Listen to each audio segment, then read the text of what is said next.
see. I am entirely too crazy for my own good.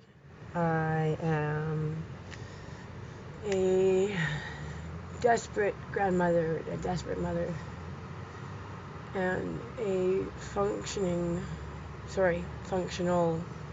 part-time, functional, full-time addict. What's your drug of choice, do you mind me asking? More. More of everything. More is my fucking drug of choice. And you are unhoused right now? I am houseless.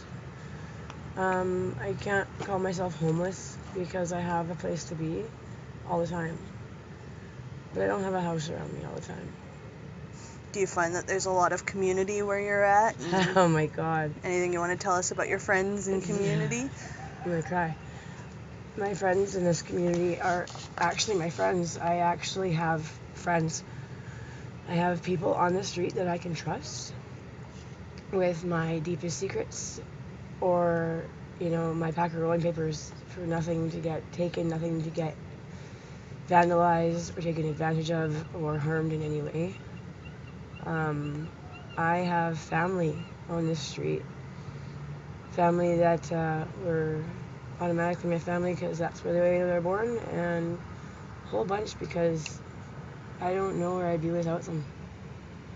These people, we don't all even know each other's last names, sometimes not even our first names, and you're still willing to stick your neck out for someone because you know what it's like, and you know how that feels. You know what it feels like to have nobody, what it feels like to just have one person, even one person that you can say genuinely cares about you because you're you, not because you can offer anything.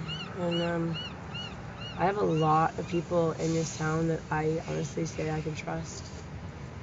And what I like to call one of the biggest oxymorons, I'm an honest addict. It's more common than everyone you can think. stop laughing, It's the way it is. I am an honest addict, and it has been a joy of mine to find that it is more common than realized. And I have gotten to experience some of the most honest, most open, most amazing people that I never would have ever gotten a chance to meet had I not chosen the lifestyle. That's beautiful. Yeah, I regret nothing, because regret is what causes you to live in shame. Mm-hmm. And I cannot be ashamed of what I've done. I may do things that aren't above shame, or maybe even could have been dealt with in a shame manner, which doesn't make me very happy, but I refuse to live with that as an anchor tied around my neck, because it will kill me if I let it. And I'm not trying to die. It's the one thing, I'm not trying to die.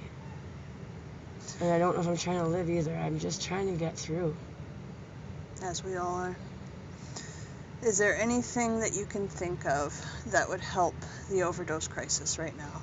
But Preach it. too many things. My friend has lost his little brother the other day. His little brother is 16. And he had some cocaine and it has some fentanyl, and he died. He's gone now. And this young man who was working so hard to be able to see his kid just lost his brother too, and all I could tell him was that, I lost my brother too. He hung himself 20 years ago, and it is one of the most deep, real pains I've ever experienced in my entire life, and I have never ever been able to let go of it. It hurts a little less every year, but it never changes. He's my only brother. And I know how he feels, and I know how he feels like it's his fault because he wasn't there, or maybe he could have done something. Maybe he could have changed something. And this little kid didn't even overdose. He had one fucking line. He wasn't overdosing. He was having fun at a party. Something all He was teenagers just having do. to have fun. Just trying. I met a girl a couple of years ago whose 16-year-old cousin died smoking a joint. Her very first party, her very first joint, and there was fentanyl in it, and she died. It's not a drug overdose crisis. That's murdering people. That's killing little kids. That's a fucking drug dealing problem, not a fucking drug crisis problem. The overdose crisis, however, that does actually occur to those that know what's coming. We all know what we're doing, and the fact of the matter is, people like to try and pretend they're stronger than others, and they're not. They're just, they're more addicted to escape than some others. I'm totally addicted to escape. Escape is my drug of choice. Yeah. It is what my drug of choice is escape. Escape from reality, escape from the pain, and escape from the thoughts that actually over fucking take everything I have. Anything I had. Have you felt that there's been much offered to you in way of mental health help, or? Fuck no. No, actually. I stayed at the St. Peter's shelter in the winter, along with Samaritan House, and one of the things they asked me in both places was what I was hoping to gain from this, and both times I said counseling for myself, for my trauma, for my, for so many things, and I sat with a counselor once since I got hit by a car in November. I've seen a counselor once. One counselor one time. And it was to talk about where I should be staying to stay away from me. I've got nothing. It's not because I don't try. Because I do. I just have so much to take care of.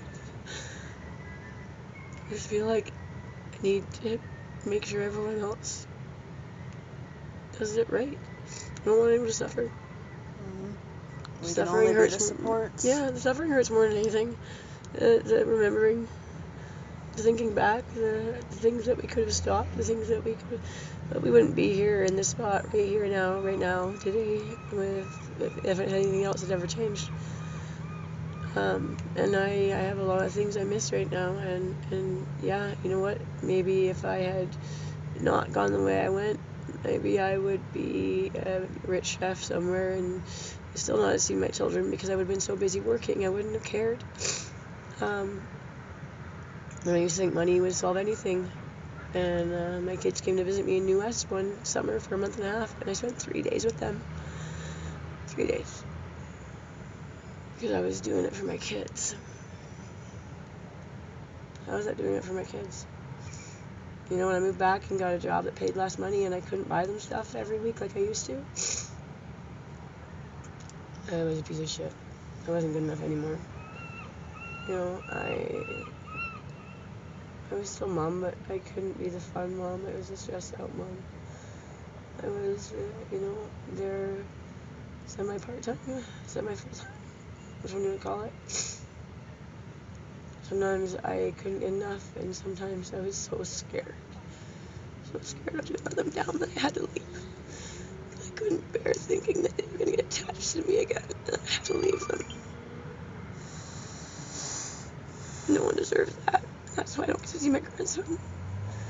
My daughter doesn't want to see that happen. She doesn't want my grandson to get attached to me and have me leave on him. And I don't blame her. At all.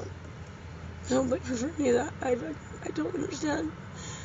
I miss my baby girl too. I miss my daughter so much. My firstborn child, and it's like we never knew each other. I haven't spoken in so long. It's her birthday in a few days. It's gonna be another birthday. She's not gonna talk to me. They live in Nanaimo and Heroin now. They're getting closer. I'm gonna see them. I got to see my son for the first time since COVID started about a week ago, and it was the most wonderful thing. I love that boy so much. He is just like everything. I just love him so much. And I don't know how to fix, I don't know how to change what's between my daughter and I. I don't know what to do. She tells me I just need to grow up and just straighten my life out, and I'm trying it. I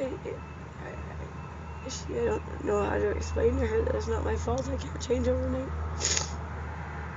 I want to. If I could, I would.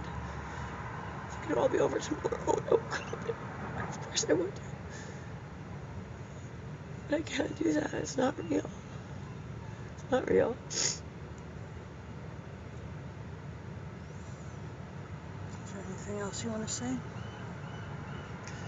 Yeah.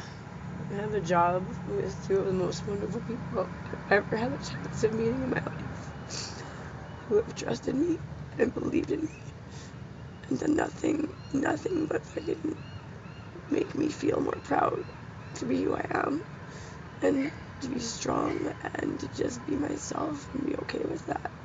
You know, I've never felt more like people really don't know who I am out there. They think I'm a normal, whatever you want to call it, person. And I get to walk with you too. People don't look at me the same. They look at me like a person. Not with you. They look at me like I'm in the way. But it feels nice to have people think that I'm someone that counts for something in their fucking little world. They're fucking stuck up, narrow-minded, narcissistic little world. You want to end it there? Yeah.